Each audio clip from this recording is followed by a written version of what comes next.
I walk a straight line, shackled and chained. Oh, gruesome Gertie is calling my name. There is no mercy in this penitentiary. Just ask the Hill String Gang or Angola 3. I'm here for life, I'm here to die. Inside these walls, inside the wire. And when the wolf cries, I know it's over. Oh, bloody Angola. Oh, bloody Angola.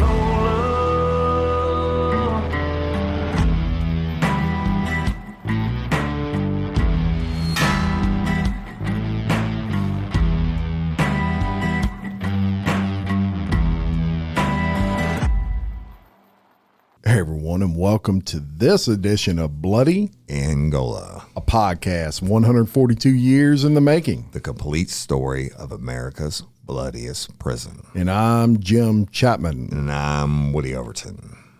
And we got, look, we've gotten more requests off this really in the past couple of months than we've ever had. Right. It's a really, really interesting case. Actually born out of Louisiana, but known worldwide. Global. And we're going to tie it into Bloody Angola, but let's tell you about the case first. So y'all, today we're going to be talking about Corey Miller, also known as C Murder, and he was a famous Deep South rapper. Corey was part of No Limit Records, and his brothers include the founder of No Limit and rapper Percy Miller, known as Master P, and Vashon Miller, known as Silk, the Shocker, and his nephew Romeo Miller, known as Lil Romeo. Before we tell you the full story regarding C Murder, we have to tell you where he came from, right? He was born and raised in the very rough 3rd Ward Calliope projects of New Orleans. His oldest brother, Percy, known as Master P, was a basketball star in high school and received a basketball scholarship to play for the University of Houston. However, Percy dropped out months into his freshman year and transferred to Merritt College in Oakland, California to major in business. After the death of his grandfather, Percy inherited $10,000 as part of a malpractice settlement and opened up a record store called No Limit Records. That's right. And in 1990, his older brother Percy released his first cassette tape. Yep, cassette tapes I back remember then, that. y'all. It was called Mind of a Psychopath, and in that same year, he became Master P. Master P. Now, that same year, Corey's brother Kevin was killed in New Orleans, and Master P, he kind of used that as motivation to get his record label off the ground and get his family out of the New Orleans projects. Where they were from, y'all, in the Third World, the Calliope projects, very, very tough neighborhood. Right, let me tell you about this real quick. Let me interject. So in the prison system in Angola or DCI, wherever you're at, all the convicts will refer to someone asks another, say, where are you from? The city. Well, the city means New Orleans. And then they'll automatically say what ward. So New Orleans is broken down into wards, most famously known for the 9th Ward, but each ward had its own project. Now, that's not a derogatory term. Back then, before Katrina, you literally couldn't go 2 blocks in any direction, even if you were on St. Charles in the richest neighborhood, and you hit where Mike lives, right, where Mike Agravino lives, and you hit a projects, and these were big high-rise buildings that the government used for low income housing, and they had their own police force, even though they're part of the NOPD, but they wouldn't even go in there, shots fired call, unless they had 2 or more units. That's right. It was rough. Yeah, it was rough. And so obviously the oldest brother, Percy, known as Master P, it was his goal to get his family out of the ghettos of New Orleans. And It was kind of from this start that No Limit Records became a full-blown empire. Master P in particular became a beast in the way of business investments. Yes, he did. I mean, just about everything this guy touched turned into goals. Right. He was no idiot at all. No Limit invested in all kinds of successful ventures. They had an energy drink company, a sports management company, a publishing company, fast food companies, and No Limit Enterprises became so successful, in fact, that in 1998 alone, the company grossed $110 million. That's a lot of duckies. That is right? a lot. And homegrown, right? Yep. And so Corey Miller was growing, y'all, at this time as a rapper, and his rap name was C Murder. And I know y'all have heard of that. Corey was at the top of his game, and he had been the focal point of No Limit Records, and he was one of the wealthiest and most popular artists on the label until February 12th, 2002, when a Jefferson Parish grand jury indicted him for the murder of 16-year-old Steve Thomas in a New Orleans nightclub. In the early morning hours of January 12th, 2002, Deputy Brian Singleton received a call to respond to a shooting at the Platinum Club in Harvey, Louisiana, y'all, which is a suburb of New Orleans. When he arrived, Officer Singleton observed a large crowd of over 100 people screaming and running out the door of the club in a hectic state. As he made his way through the crowd, he observed over 100 to 150 people still inside. It was at this time he saw the victim, later identified as 16-year-old Steve Thomas, lying on his back, suffering a single gunshot wound to his chest. Deputy Singleton leaned down and tried to speak to the victim, but the victim was unresponsive, and the deputy radioed for medical assistance. Now, other deputies, they started to arrive, and Deputy Singleton then requested that all the doors be locked and all the officers start canvassing the club. Right. They were wanting to get statements. Right. It's a crime scene. Active crime scene. Active crime scene. So Darnell Jordan, he worked security at the club that night, and he stated that a fight broke out between the pool table and the dance floor, and 15 to 20 people were beating down the victim. He said the victim was lying on his back and kind of trying to cover himself up, turtling, as we call it. Right. He was getting kicked and punched, and that is when he kind of ran in and he tried to break up the fight. He said he grabbed C Murder and told him, "Hey, man, chill out." That's right. And C Murder responded, "All right." He then said he heard a gunshot. He also stated he never saw C Murder kick or punch the victim, but he was about a foot away when C Murder reached his hand into the pile of people, and the next thing he knew, he saw a flash at the end of it. In the 911 call, it's important to mention that Darnell never mentioned knowing who the shooter was, and it's also important to mention that his story has changed many times regarding the identity of the shooter. Right, which makes his testimony not worth a shit. But Denise Williams, who was also interviewed that night, and said that the shooter was an individual named Derek Taylor. So Detective Donald Clogger, who had been handed the lead in the case, stated that he could tell she was not being truthful, and later she admitted to having lied. She stated it was because she was fearful for her own safety, although she never identified C Murder as a shooter. Corey Miller agreed to give a statement, but was not willing to offer a recorded statement. He said he was in fact at the Platinum Club the night of the shooting, and he was talking to the DJ when he heard the shot and was pushed out of the club at that point by an unknown individual. One of the key points, y'all, is that the detectives made note of during the question was that he asked about specific facts of the investigation, inquired as to if witnesses were cooperating, and was fishing to find out who they were.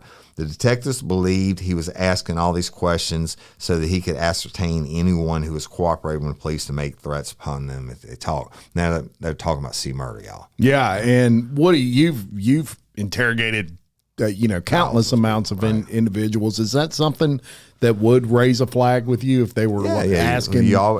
that's almost like people coming back to revisit the crime scene to watch or whatever and interjecting themselves in the investigation. The fact that he's coming back in and he's like, who's talking? Yeah, y'all got any information on the case? Yeah, who's talking? Right, and yeah, that definitely throw a red flag. Almost showing too much interest in what's going on. So Kenneth Jordan was also a witness at the club that night. Now, he stated that the celebs, they get to skip the line, and that although a metal wand is used for weapons checks, y'all have all seen that, the airport or whatever, they scan you up and down with that metal wand. He stated they don't really do that for celebrities, of which C. Murder was one. And at this time, y'all, he was big. He was killing it everywhere, everything he touched. So he didn't get searched. Yeah, no pun intended. He stated there was a rap contest that night and the victim was in the contest. He said after the victim got off the stage, someone in a CP3 hoodie ran up and attacked the victim. And y'all, let me tell you about CP3. So CP3 stands for the Calliope Projects.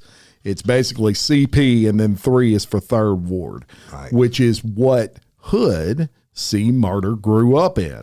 So Kenneth Jordan continued to say that the victim was fighting for his life when he got jumped by 6 or 7 people, and that C. Murder was not throwing punches and just watching the fight. He said once the fight was over, Corey Miller stood over the victim and shot him once in the chest. Now, it's important to note that this entire statement by Kenneth Jordan took place about a year after the murder.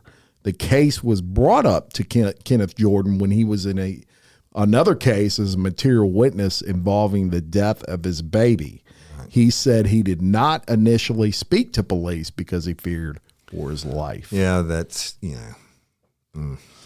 a year later. Yeah. Right. So on February 28th of 2002, C. Murder was indicted, y'all, for the murder of Steve Thomas. And in September of 2003, he was convicted. However, in 2006, the Supreme Court overturned his conviction and Corey Miller was granted a new trial based on the claim that prosecutors improperly withheld criminal background information on 3 of their witnesses. The defense, who was not made aware of the criminal records of the witnesses, stated they would have attacked the credibility of those witnesses if the information had been turned over. Well, that's Brady, y'all. That's everybody, you got to turn it over. I do wonder, though, Woody, you would have thought a defense attorney, when they see a witness list, they would just run a background check. But they don't have to, because under the Brady law, everything the prosecutor has in their file, they have to give it to them. Okay. So they would have known the criminal records would have been in the file, but guess what? Somebody pulled them out. I got you. And they sent it over. So that's why. Technicality. That's why it was turned over. So the state of Louisiana decides in 2009 to give it another shot, right? And they set a trial date for August of 2009. And this is where things get stupid crazy. Just 3 weeks from the trial date, a friend of C. Murder's named Juan Flowers comes out and says that he killed Steve Thomas. The questionable thing really was his confession, or with his confession was Juan Flowers was already serving a life sentence in jail by this point, and it's not uncommon for lifers to try to admit to other killings to save their friends. And believe it or not, the other issue is that he changed and recanted that confession several times after that, right? So the trial moves forward, and on August the 10th, 2009, Corey Miller, C. Murder, is convicted again and sentenced to life with no parole in Bloody Angola. Wow. And look, that confession by Juan Flowers, that's something that the attorneys for C. Murder and those that are fighting for his release, that's something they bring up. The issue with that is this guy really had nothing to lose. He was going to spend the rest of his life in jail regardless. He's going to die in prison. Yeah, he was a friend of his. And if he can get C. Murder, this famous rapper, off. And his friend. Right, and his friend. And get him off by saying, hey, you know what? I did it. Yeah, he'd get favors in jail for the rest of his life, absolutely. right? And I mean, his family would have been taken care of and everything else. Yeah, so he did come out after making that statement and basically recanted the whole thing and said, I didn't kill him. Right. So see murder in Bloody Angola. And so 2 weeks after he was sentenced, guess what? He gets an additional 10 years added to his sentence for a court case involving the attempted killing of 2 people in a Baton Rouge nightclub in 2001, y'all. And I remember this vividly. Now, Miller was in Club Rags. That was a club in Baton Rouge, which was very, very popular. Hot spot. He got in an argument with security after refusing to allow them to search him. He yanks a gun, pulls the trigger on a bouncer and the nightclub owner, and guess what? Gun jams. Gun jam. Thank God for that, but he's probably glad that it jammed too, because he didn't get charged with murder right there. This was all captured on camera. Right. One of the bullets actually ejected after the jam. Right. That's how close it was to going off. So that he actually pulled the trigger if one of the bullets ejected. Right. It just didn't fire. That's right. So it's really important to mention that he was free on bond with that case when the case with the nightclub incident involving the killing of Steve Thomas took place. That's huge. That's crazy. You can't keep, stay out of the bars at that point. Yeah. You're already in trouble and you go out and this happens. So time marches on and Steve murder, he's kind of working through this appeals process, which it pretty much gets exhausted in 2014. Then in 2018, Kenneth Jordan, you remember those 2 Jordans I told you about, which incidentally, they're not related. Kenneth Jordan, one of the prosecution's star witnesses, comes out and states he was pressured to finger Miller for the killing or face a 10-year sentence for another crime he was involved in. Then, the very next month, the prosecution's other star witness, Darnell Jordan, recanted his statement, stating he was detained and locked in a hotel room by police who pressured him to testify against Miller. And y'all, as I said, these guys are not related. They just share the same last name. That's crazy. And so I'm going to interject a little bit of personal knowledge about C. Murder, Corey Miller, y'all. So he's up at Angola. He's doing his time. Now, he's famous. And like they said, he's doing his time. Whether he could have told who the actual shooter was, if he wasn't or whatever, he's living by the street codes. He ain't saying dick. But he's doing his time, not letting his time do him. Now, my mother-in-law was the head of security for the visitation room at Bloody Angola. Okay. So guess who was very popular to be visited? Corey Miller. All right. Now, I'm going to tell you, I talked to her, my wife talked about it, and I listened last night because I remember her telling me about C. Murder back in the day when you brought the story up. I said, call her and ask her anything that she could tell us about it. All right. Yeah. So what she said he was very tall. She said maybe 6'6", and I think it listed like at 6'4". Yeah. But this is her memory. She said he was skinny, not real muscular, but that it showed that he worked out some in prison muscle, right? But he was still skinny. Said he was very nice. He liked you. He was super polite to you, and he liked you. He let you know it, right? So the Master P, his brother, would fly in on a helicopter and land inside the wire at Angola, and they took him to the ranch house. Now, we talked about the ranch house in past episodes. Ranch house is where Burl Cain would hold his meetings with dignitaries, and they would cook them the prison meals and all that. Well, guess what?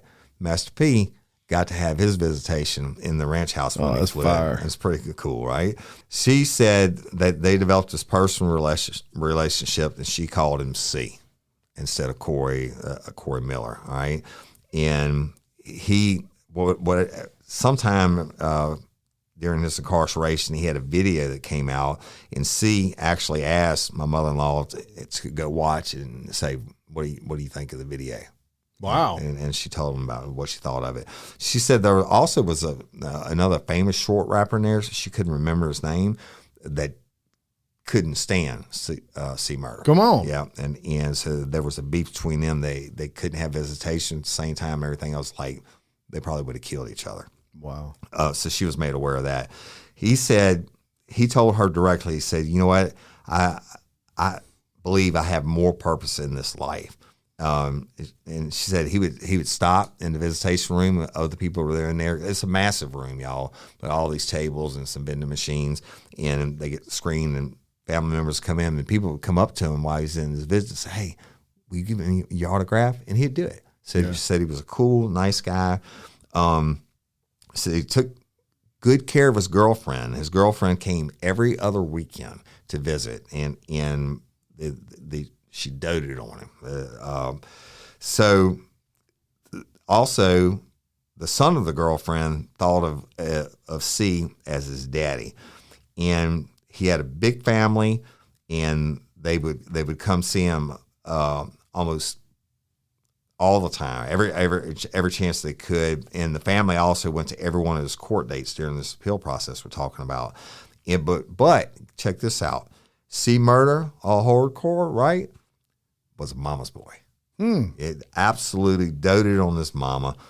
Big, she said his mama was a big woman, big bone, and she always wore a T-shirt that said "Free C Murder." Yeah, when she came to visit. Wow. And Master P ended up buying their mama a house on Chapatulas. Ah, You know what I mean, so she got to hang out with him a lot and talk. She said, you know what? She said, if you didn't know he was in prison for murder, she said, hell, he could have. We were friends. He could have spent the night at my house. yeah. Yeah. So Wow, you crazy, got right? some scoop there, Woody Overton. Look, that's inside info. That's Bloody Angola You can't scoop. get nowhere else. Bloody Angola scoop. So that's a personal account. Of course, she's now long since been retired, probably 5 or 6 years ago. Very interesting. A helicopter, huh? Helicopter. Come in, Master P helicopter. flying inside the wire with a helicopter and getting private visitation at the ranch or whatever. That's pretty cool. All right, so y'all,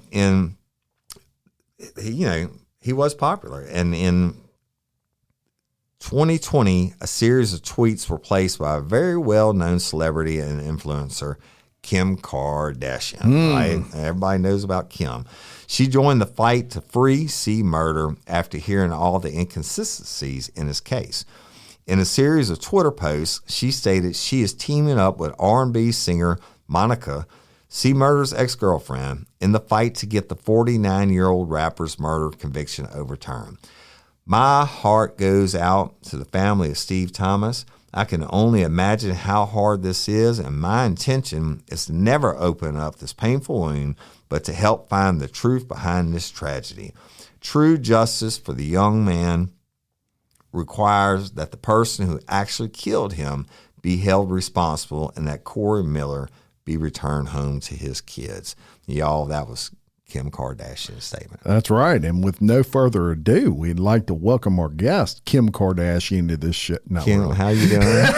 How you doing, Mom? Not really. But Kim, if you want to come on. Didn't you just graduate from law school? I think she did. I think you're right. I think you're right. She's not really here, y'all.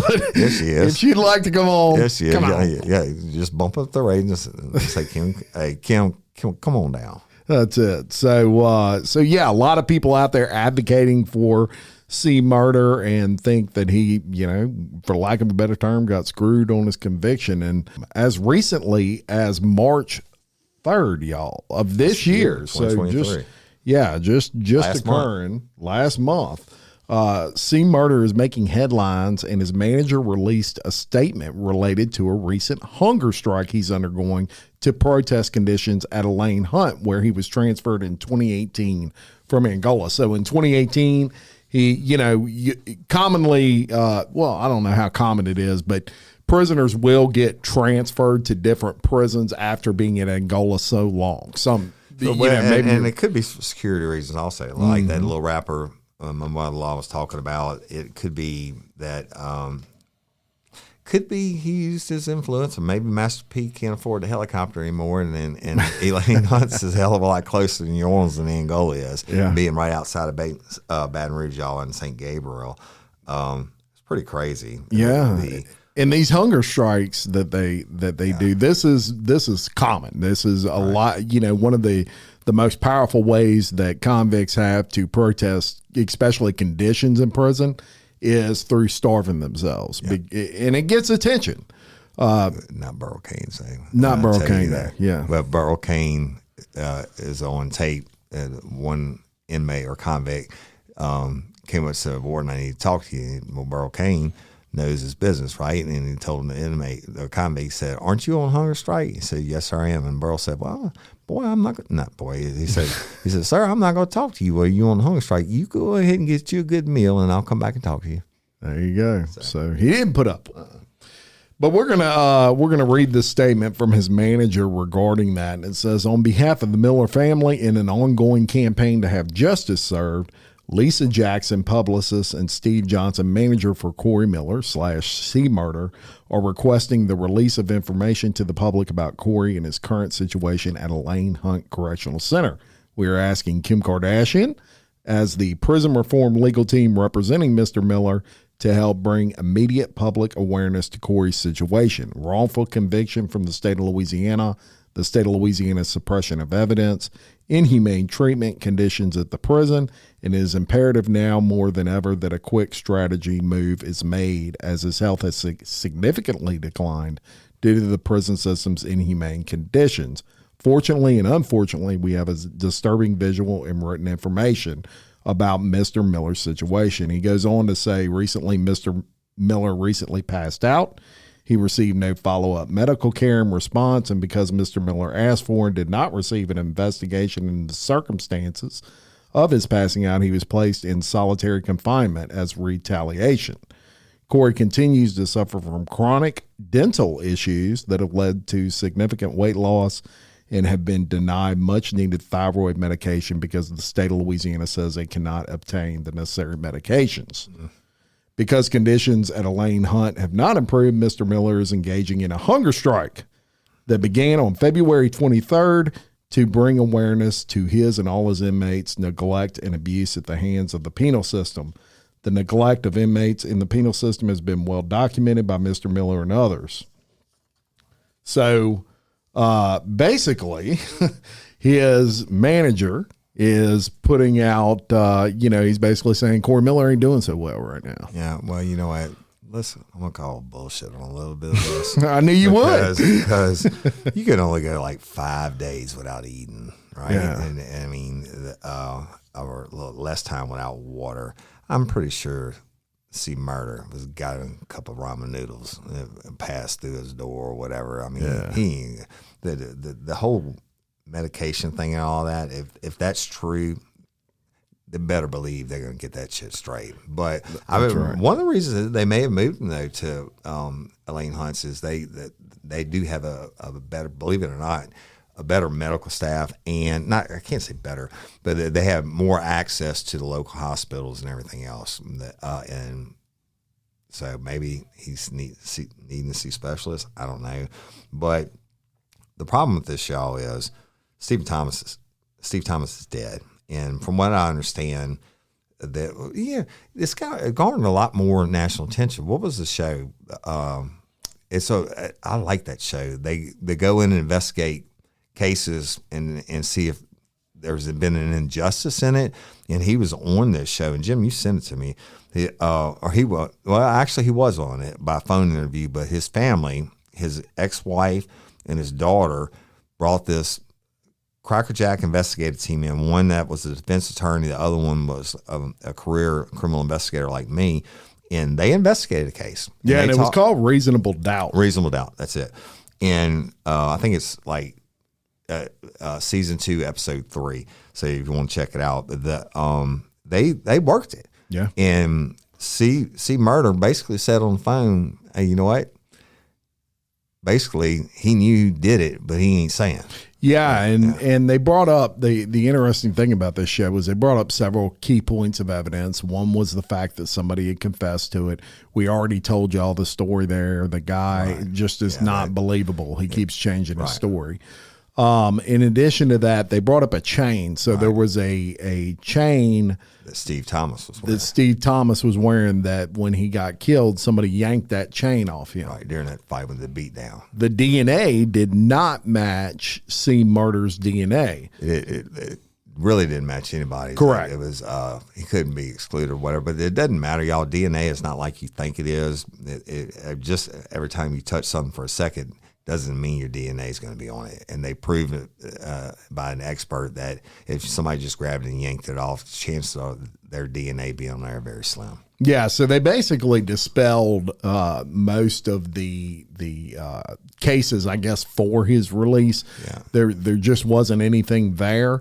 And in that interview, as Woody said, where C. Murder was actually on the phone, you know, I guess you could say he alluded to the fact that he kind of knew who did it, but he has a code that he lives by. And one of the witnesses said that it was one of C. Murder's crew that actually pulled the trigger, and they exited the club, and where they asked him where the weapon is, and they said they would have Mississippi River Bridge coming back in New Orleans. Yeah, because Harvey's across the bridge. Yeah, and the problem with that was C. Murder was with them, and he becomes a what? Accessory. Yeah, same thing. He would have got their Principle 2, Louisiana Revised Statute 1427, Principle 2, basically accessory, and he'd have got the same charge. But they said he's standing up and doing his time, and it is what it is. It is what it is. I don't know how you get it, but he's no longer in Bloody Angola, but he did some time. Yeah, and he'll be, as of this recording, he's still serving the rest of his life in prison for this. And so, look, man, if you didn't do it, you're going to have to say who did, or you're going to ride that. You're going to ride that sentence out till you die. That's it. That's just the bottom line. We wanted to bring this episode to you. We had a lot of people ask us to. There was a lot of questions with regard to C. Murder, and he's a very popular part of society, even still, 21 years after this has taken place. Well, people don't even know that he was a veteran. Yeah, he was. That's right. A military veteran, the same war that I was a veteran of, the first Gulf War.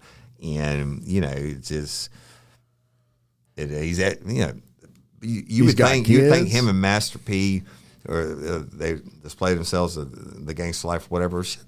Master P's got a college education. Look, let me tell you, that is a persona, and that guy is a business person, and you cannot reach that level of success in life without being very smart, and have a very high business acumen. Yeah. And that's the bottom line. I think when you start believing your own hype, and you're the most popular person in a nightclub, held about 400 or 500 people, y'all, the Platinum did, or Palladium, whatever they call it.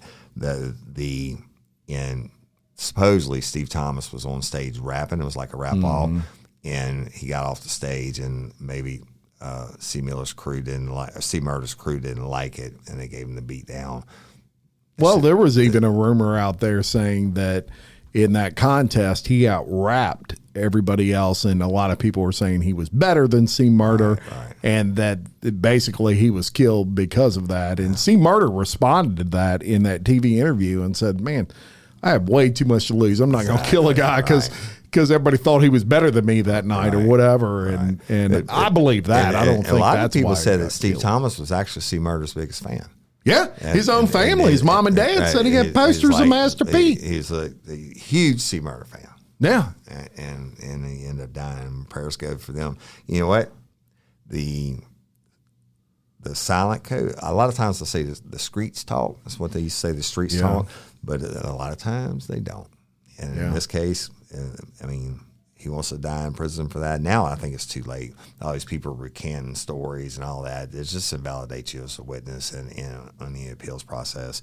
My prediction is like a Rocky III. And they asked Mr. T, what's your prediction? Prediction's pain. And my prediction is C. Murder's going to die in the custody of the Department of Corrections. Yeah, what a just a tragic waste to what, he could have kept on going and just rocking it in the rap world. And, we say it all the time. I say this a lot, and that is you're one decision away from ruining the rest of your life. Second, man, I pray for my kids all it every takes. day, right? And that's it. So yeah, and he's a prime example of that. Yeah, sadly. Yeah. So lifestyle called him. Y'all look. I want to thank our Patreon members. You are absolutely the best. Oh, they are. Couldn't do this without them. Carry us every single month. Our Bloody Angola is rocketing up the charts this past week. It jumped 20-something 22 spots. 22 spots. And I predict next week after Real Life Real Crime's Dateline 22 more spots. Would you put it at negative? Yeah, we want to be in the negative too. Yeah. So I predict we're going to number one, y'all. So but Patreon members, we couldn't do it without you. If you want to become a patron, you can go to patreon.com and type in Bloody Angola. Yeah. It has all the different tiers. We do transcripts on there, Woody, yes, for our really upper cool tiers. Stuff. But even if you just the very first tier, you're going to get commercial-free early episodes every week. We release extra and bonus episodes as you go up those tiers. Companion episodes. Yeah, we got several locked up that nobody's ever heard on the regular Bloody Angola series. Never will. Yeah. They're for our Patreon members. Yep. You know what? It takes money. This is a business, and we love doing it. Yeah. And we're always going to do it. And y'all have been so great to us.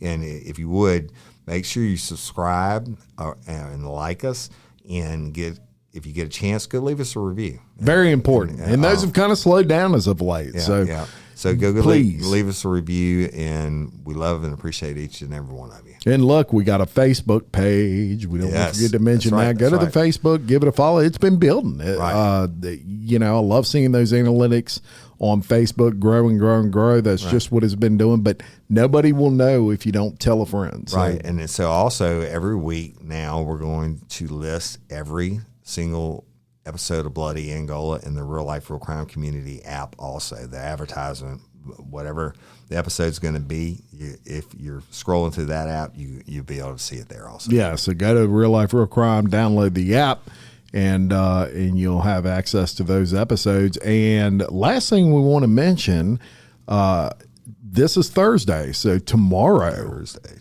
8 o'clock Central, 9 Pacific. Real Life, Real Crime, 2-hour special. Who Murdered Courtney Coco? Dateline. NBC. 16 million viewers. 135 million in 30 days. Wow. Between their podcasts and everything else. And y'all, horrible story. We were very blessed to have lifers and fans and most of them are fans of Bloody Angola also. Y'all helped solve that case, so go tune into it, share it, and it's a beautifully tragic story.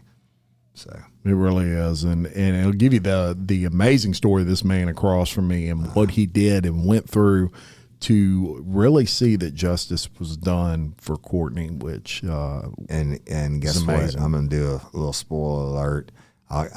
If I could say it.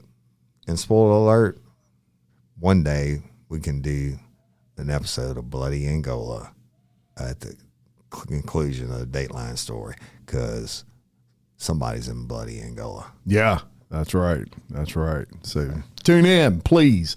8 o'clock, 9 o'clock Pacific, 8 o'clock Central on NBC on Friday. And until next time, I'm Jim Chapman. And I'm Woody Overton. Your host of Bloody Angola, a podcast 142 years in the making. The complete story of America's bloodiest prison. Peace.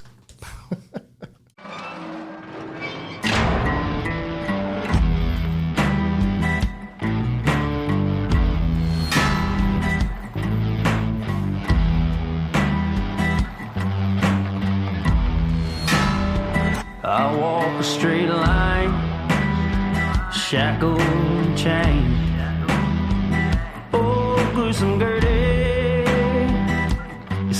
my name. There is no mercy in this penitentiary. Just ask the Hill String Gang or Angola.